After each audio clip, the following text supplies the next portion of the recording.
The Santa Cruz Museum of Natural History has served Santa Cruz since 1905, pursuing its mission of connecting people with nature and science to inspire stewardship of the natural world. Visitors connect to nature at the museum through immersive and interactive exhibits, fun events, workshops, and lectures, and students on field trips are inspired by hands-on learning and exploration.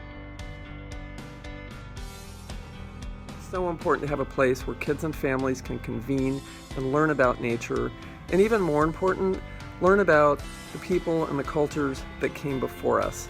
Looking to the future, I hope that the museum continues to thrive stronger than ever, and that we can continue to be a convening place where people can build community, build understanding, and build a thriving, sustainable community for the future for all of us.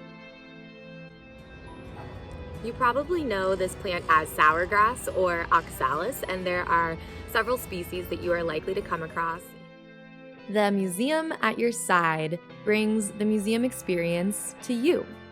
Connect with fellow nature lovers and learn about Santa Cruz's natural splendor through virtual meetups, lectures, and guides.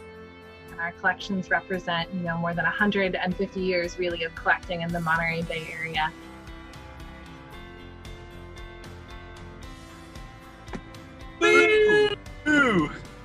Hi everyone, happy Halloween! It's Marisa and Graham and Gavin, the geology gents. We're happy to spend our Halloween week with you all. What are those bits and pieces? These are the building blocks of rocks that we promised today, right, Gavin? And those are our ingredients that we call minerals. Yes, Graham. So this is Elise with the Santa Cruz Museum of Natural History, and today I'm here to show you how to make your own mini museum at home.